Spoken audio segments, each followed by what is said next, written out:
Good morning, fellas, and welcome back to My Prize Garage.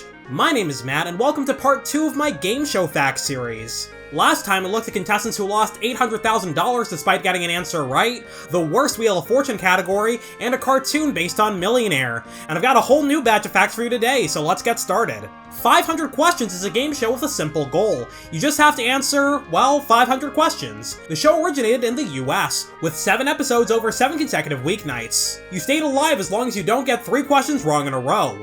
But meanwhile, there's a challenger looking to kick you off the show and take your place. And there were some real trivia heavyweights on this show. Ogie Ogus made it to the $1 million question on Millionaire, and there were a ton of past and future Jeopardy contestants as well. Ken Jennings, James Holzhauer, Ryan Chafee, Muffy Morocco, Jonathan Corblaw, the list goes on. And of course, many of these folks also went on to crush streams on Masterminds and The Chase. So what was the prize for answering 500 questions, you ask? Nothing! Yeah, you just kept whatever money you'd accumulated up to that point. There was no actual grand prize if somebody managed to be the winner. Not that there could have been a winner, because you know how many questions they asked in the first season? 371! Hey, here's a wild idea. If you're gonna do a show called 500 Questions, maybe you should ask, I don't know, 500 questions? They didn't even get close! And to make things even worse, Richard Mason eliminated Adam Filani on the last question of Season 1. He didn't have a chance to answer his own questions in Season 1, and then they didn't bring him back for Season 2! They just started with a clean slate, and Ken Jennings is the first contestant. They acted like Richard just didn't exist. And guess what? They didn't ask 500 questions in Season 2 either! They only made it to question 467 before time expired, and nobody even got halfway. Guy Jordan was the final contestant, and he only made it to question 241 before time ran out. It was mathematically impossible for anybody to win. Even if Richard came back and he stayed on for all of Season 2, he still wouldn't have had a fighting chance. So you've got a game show that was impossible to win, and even if you did win it, you didn't get any prize. Isn't it wonderful? The UK had their own version of this show. They asked 50 questions per episode, and the show lasted 4 episodes, so only 200 questions in total. If the US version moved a little faster, and contestants carried over between seasons, it theoretically could have been winnable, but the margin of error would still have been unbelievably small. But the UK version was literally impossible to win. There simply weren't enough episodes. Like I mentioned, James Holzhauer was a contestant on the American 500 Questions, but he was defeated as a challenger in the 3rd episode. But for most of his life, he didn't even go by James. Prior to his appearance on this show, Holzhauer appeared on the GSN version of The Chase. He and one of his teammates both went by Jamie at the time, so Holzhauer called himself James for that show and the name kinda stuck. He went on to appear on Jeopardy, 500 Questions, and ABC's version of The Chase as James. Of course, on the latter version of The Chase, he was one of the 3 original chasers, alongside Ken Jennings and Brad Rutter. One show I've been absolutely loving lately is Taskmaster. The first series starred Roisin Kennedy, Josh Whitcomb, Romesh Ranganathan, Tim Key, and Frank Skinner, who competed in a series of tasks assigned by Alex Horn. They all take on the same set of tasks over the course of several months, but they don't know how their opponents did till they get together to watch them all. Some tasks from the first season include eating the most watermelon in 1 minute, high-fiving a 55-year-old, and cooking Horn the best meal using 1 ingredient for every letter of the alphabet. Fried xylophone, anyone? Because that was the only X word 2 people came up with. But the task I wanted to highlight today was from the 4th episode. The contestants had to count out the number of beans in a can. Well, not exactly. 3 plus 4, 97, 401. There are 406 beans in a baked bean tin. Welcome back to Taskmaster. Thanks for that, Josh. Much appreciated. Right. Did no one else do that? Are you kidding? What? On with the show. No! Yup, Josh Whitcomb was the only person who actually did that task. This was the first of a few individual tasks throughout the show's run. Throughout the episode, we also saw him count out 433 spaghetti hoops and 25,000-ish grains of rice. At the end of the final episode, Whitcomb won the whole series by just 1 point over Frank and Romesh. And you know what made the difference? Josh argued he deserved a point for all the counting he did, considering nobody else had to do it. I genuinely think I deserve a point. Taskmaster. I should announce that I am giving Josh Whitcomb an extra point for being such a good sport during his counting activities. This man unknowingly negotiated his way out of a 3-way tie to win Taskmaster. That one eensy little point from halfway through the series was the difference in the end. I do want to do a full Taskmaster video at some point though, because oh my god, I put off watching it for a million years and I was missing out. This show's an absolute banger. Old MacDonald had a farm. E-I-E-I. In 2019, Family Feud started airing in Canada with Jerry D as the host. This sudden death round between Eve and Logan is an experience. This is easily one of the best known wrong answers on a game show in recent memory. Name Popeye's favorite food. Chicken!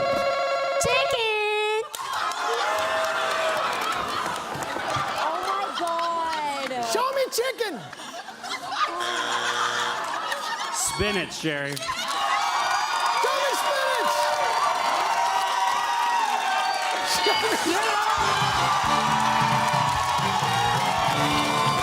You know, it's not so much that she got the answer wrong, it was how confident she was that she just won the game for her family. But to make this moment even more of a train wreck, this was the 4th sudden death question.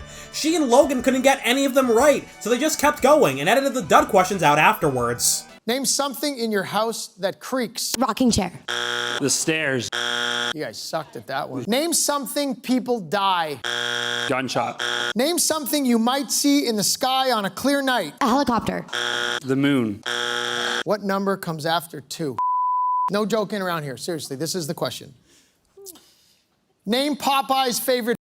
Obviously, Eve mixed up the cartoon character with the fast food chain Popeyes. But you know what? Things worked out pretty nicely for her in the end. Popeyes reached out to her on Twitter shortly after her answer went viral, and she ended up getting $10,000 worth of free food, which works out to be more money than she could have won on the actual show. On Family Feud Canada, your team can win 3 games before retiring undefeated, and winning fast money earns you $10,000. But then if you win all 3 bonus rounds, $30,000 is going to be split 5 ways. So assuming everybody takes an equal share, the most Eve could have won on Family Feud is $6,000. So $10,000 in chicken sounds like a pretty good deal to me. Let's not kill each other over chicken sandwiches though, thanks. One thing that occasionally happens on Jeopardy is a contestant finishing with negative money. If you have $0 or less after Double Jeopardy, you won't be eligible to play Final Jeopardy, on account of not having any money to wager. So we've had episodes where only 2 people play Final Jeopardy. Heck, there's even been some episodes where only 1 player survived the second round. Last time this happened, Matea Roach locked down their 12th win in a row. Their opponents finished $600 and $1,600 in the hole respectively.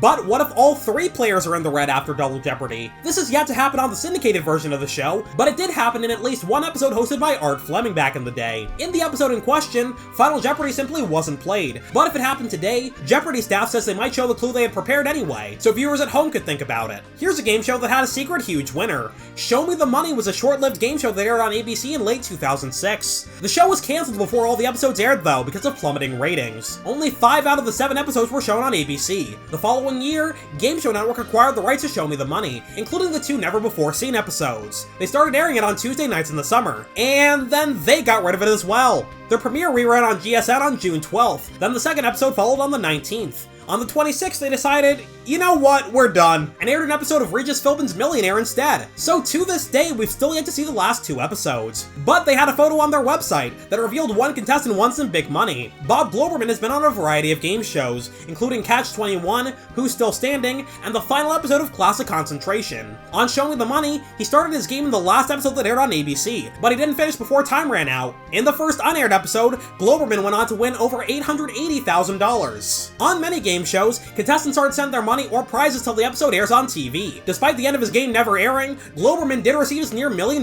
prize. That's what you'd like to see. The Chase is a pretty difficult show to win. Beating one chaser is no easy feat because they're all accomplished quizzers. On the original UK version of the show, the chasers win 75% of the time. But what if you took on 6 of them at once? Beat the Chasers is a spin-off of the show that flips the original format on its head. Instead of 4 contestants taking on 1 chaser, 1 contestant takes on between 2 and 6 chasers, their choice, and they take turns answering trivia questions. The contestant has more time on their clock, but the more chasers they decide to face, the smaller the time advantage gets. If the chasers run out of time first, the contestant wins whatever money they were offered. This is a surprisingly fair matchup, because not only do the chasers get less time, but they also tend to get in each other's way. One of them might know the answer, but somebody else might buzz in first and blurt out a wrong answer. The Chase and Beat the Chasers have spawned adaptations around the world. Australia, Finland, the Czech Republic, Germany, Croatia, and Spain have their own versions of both shows. But the Netherlands is the only country to have Beat the Chasers, but no local version of the original Chase. Their show is called Beat the Champions, and it's been running since since January 2021. Since they don't have The Chase, Beat the Champions is effectively a spin-off of a show that doesn't actually exist. Alright, before we wrap up this video, let me rant for a second.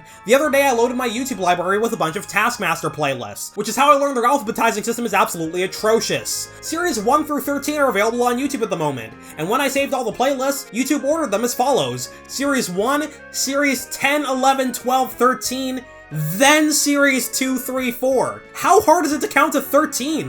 Why would I ever want the 10th series right next to the first? Is this the worst thing in the universe? Absolutely not. Is that gonna stop me from complaining about it for a second? Also no. Well, now that that's out of my system, that'll do it for this video. Once again, if you have any game show facts you'd like to see me talk about, leave them in the comments. I'll see you all next time. Good night, fellas. Sleep well.